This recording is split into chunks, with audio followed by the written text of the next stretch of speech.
Bonjour. Enchantée de vous recevoir ici.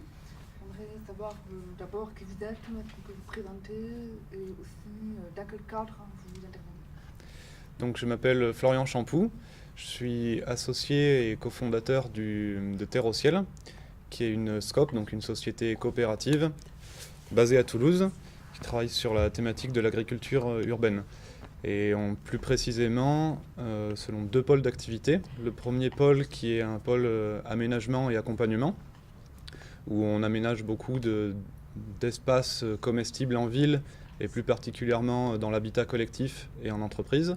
Et derrière, on va accompagner les bénéficiaires pour qu'ils puissent gérer ces espaces de façon autonome et écologique.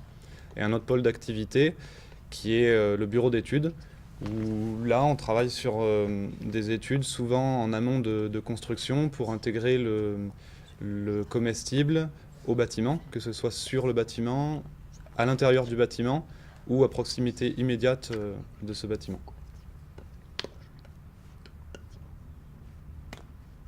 Est-ce que vous pouvez m'expliquer un peu plus ce que vous appelez des paysages comestibles? Parce que je ne comprends pas très bien la différence avec des jardins classiques en fait. Alors, oui, c'est vrai que c'est même un peu au sein de Terre au Ciel où on parle de paysagisme comestible.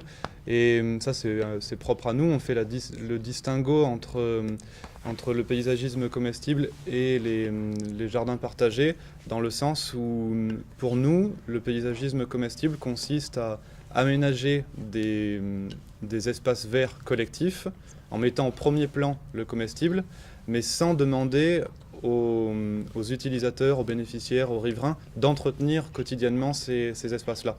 Et donc concrètement, ça veut dire que le paysagisme comestible n'a pas de légumes. Le potager, on a besoin d'aller l'entretenir quasi quotidiennement à certaines périodes de l'année. Avec le paysagisme comestible, on va mettre certes du gazon, mais les arbres, on va remplacer le pin par un pommier, par un cerisier, par des kiwis, des choses comme ça, qui font qu'il y a un prestataire d'entretien des espaces verts comme il y a dans tous les espaces verts collectifs. Mais par contre, les gens qui passent au travers de ces espaces-là peuvent se servir et donc commencent à réfléchir, à se dire, ah bah tiens, si la pomme pousse plutôt, si je peux la récolter plutôt en septembre, quand je vais l'acheter en grande surface en avril, c'est qu'il s'est passé quelque chose.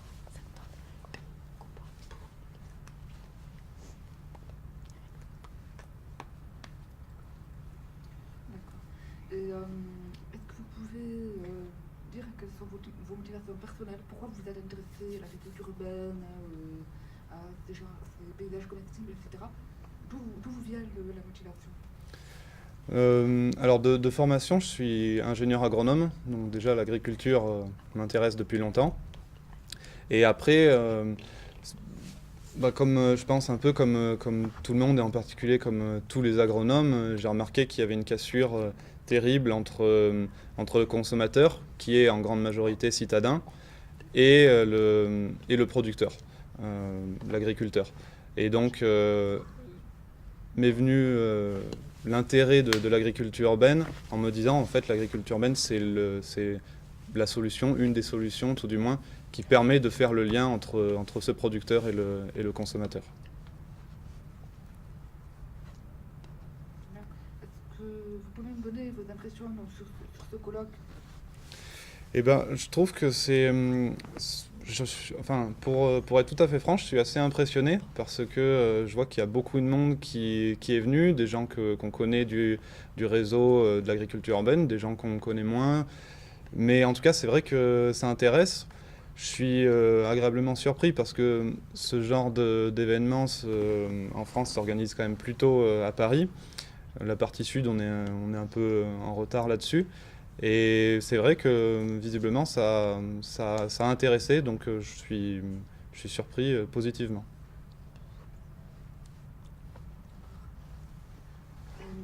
Dans ce colloque, vous avez suivi des conférences, j'imagine, table ronde, etc. Est-ce qu'il y il y en a qui vous ont plus marqué que les autres? Alors, je peux pas dire qu'il y en a une qui m'est plus marquée que d'autres parce que en fait, moi je découvre aussi un peu tout le milieu de la recherche. Je suis pas relié en fait au milieu de la recherche et donc c'est dans ce sens-là aussi où où ce colloque est un peu nouveau pour moi. Donc je ne peux pas vraiment dire qu'il y en ait une qui m'est plus marquée que les autres. C'est plutôt en fait une découverte d'ensemble sur ces journées-là.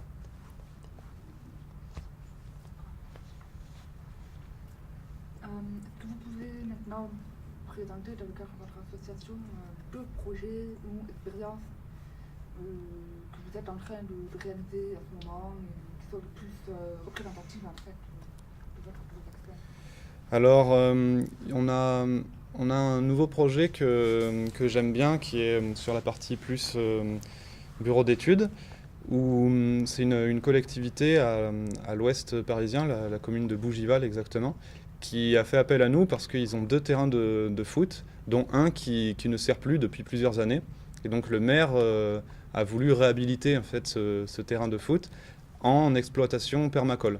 Et donc là, on est en train de faire toute l'étude de faisabilité qui a été positive, en train de monter maintenant un appel à candidature qui d'ailleurs a été lancé.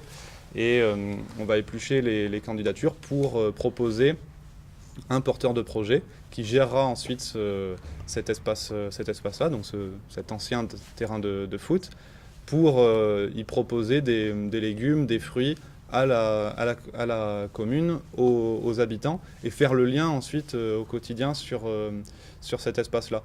Et ça, c'est un projet qui est nouveau pour nous, parce qu'on n'avait jamais fait vraiment ce genre de projet sur un terrain de foot.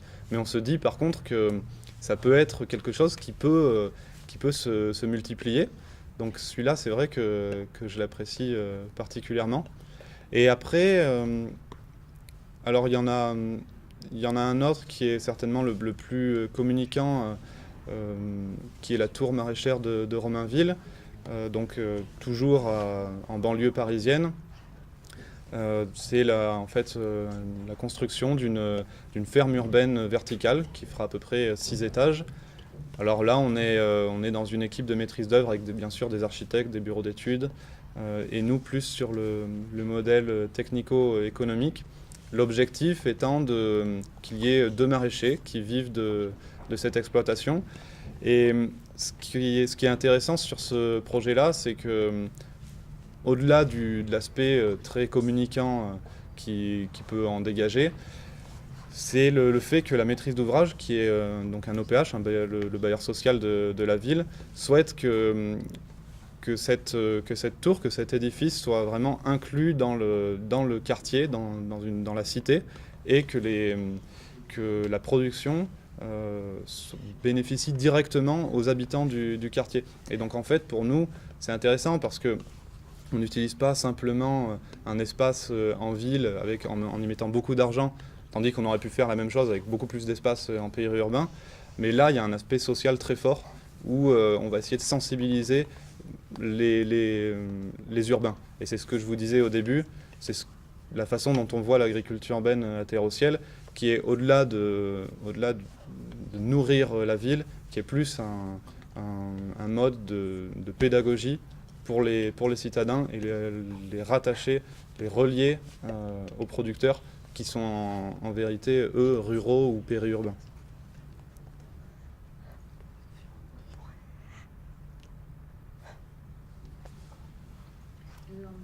Je reviens sur votre projet de le terrain de foot.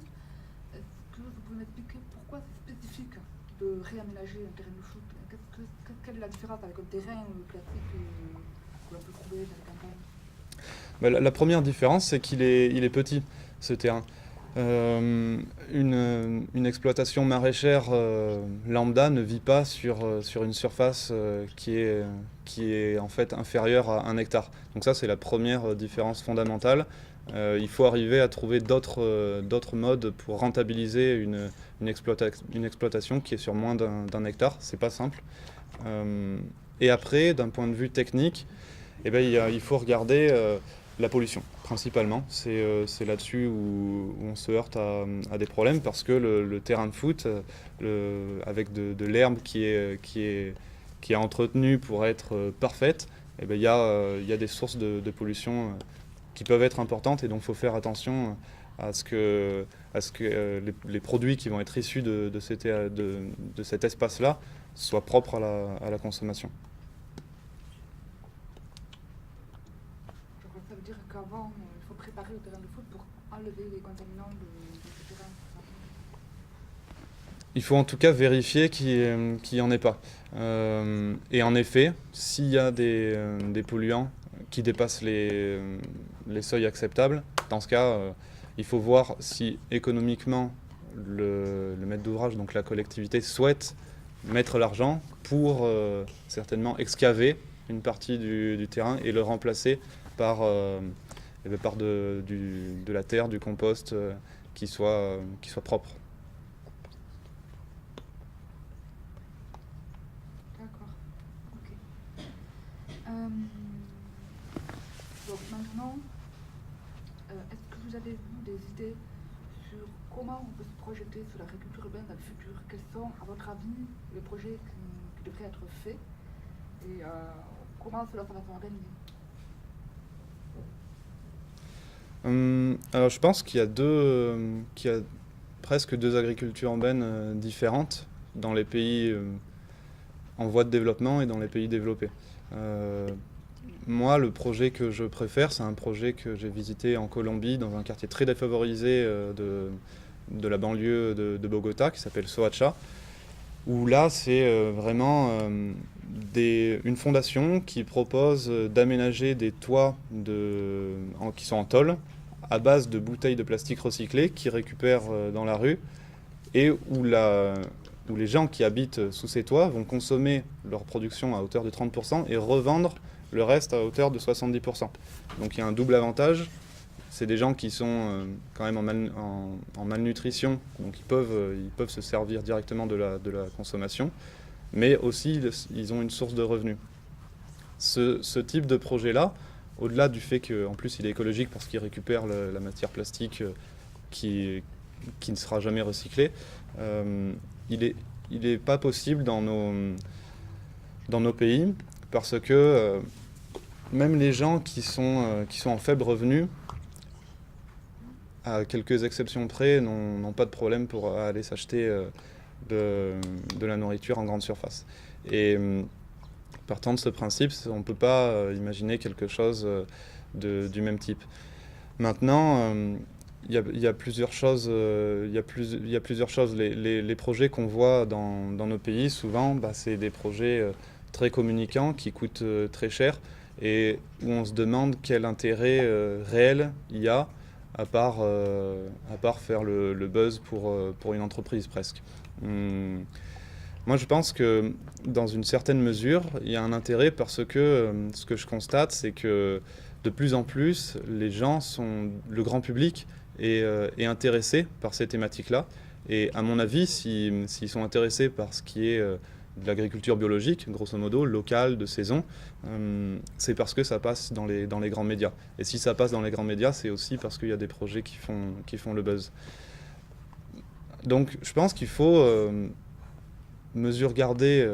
avoir des projets qui font le buzz, qui sont médiatiques, et après arriver à multiplier grosso modo les jardins partagés, ou jardins collectifs, en pied de résidence, ce genre de choses-là, pour que les gens s'intéressent. Et en fait, il n'y a pas meilleure façon que de planter et récolter sa tomate pour s'intéresser ensuite à la façon dont est produite cette tomate-là.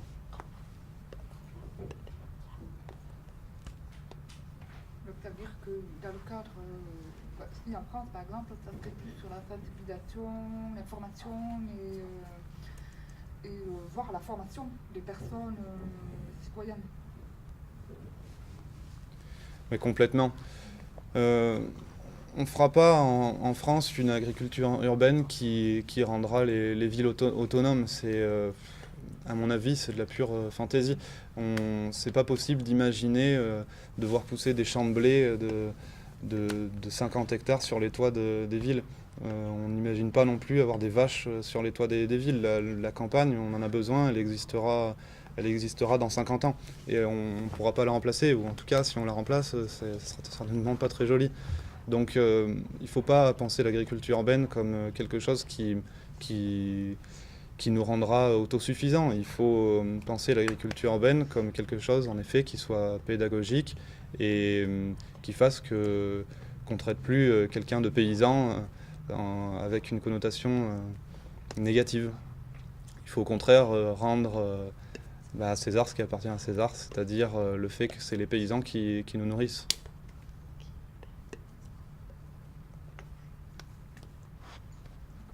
Vous avez des agriculteurs qui participent à ce genre de projet? Il y a peut-être des associations d'agriculteurs, quelque chose comme ça, je ne sais pas. Il y a des associations d'agriculteurs comme Terre de Liens qui cherchent à installer justement des petits agriculteurs en périphérie. La SAFER également commence à s'intéresser à l'agriculture urbaine, mais de fait les agriculteurs sont encore, je pense de manière générale, peu intéressés par l'agriculture urbaine parce que c'est deux métiers différents. L'agriculture urbaine, comme je le dis, ne produit pas, à quelques rares exceptions près. Quand elle produit, en plus, c'est sur des produits à très haute valeur ajoutée et qui vont pas nourrir au quotidien les gens.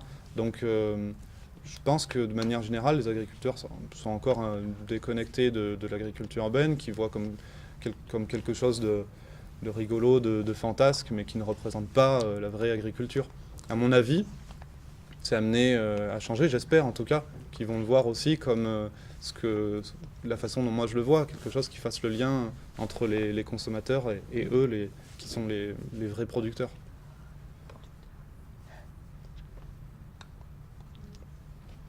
Oui, merci beaucoup pour vos explications. Juste, est-ce que vous avez peut-être quelque chose à rajouter, une espèce de mot de la fin, conclusion, pour finir cette interview? Eh ben, comme je le disais, je suis très content qu'il y ait cette journée qui se soit organisée à Toulouse.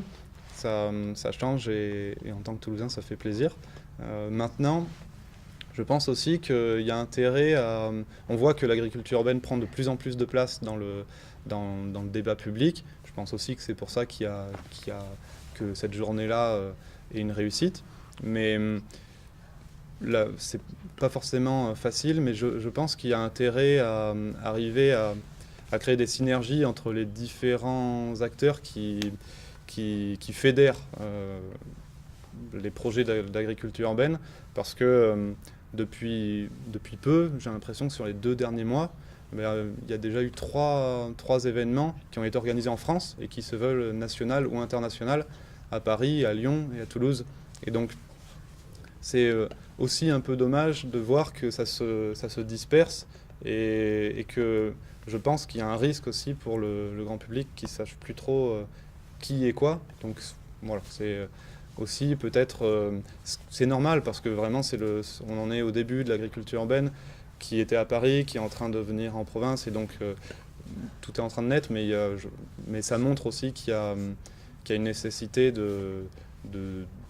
d'organiser tout ça. Ok, mais merci beaucoup. Avec plaisir, merci.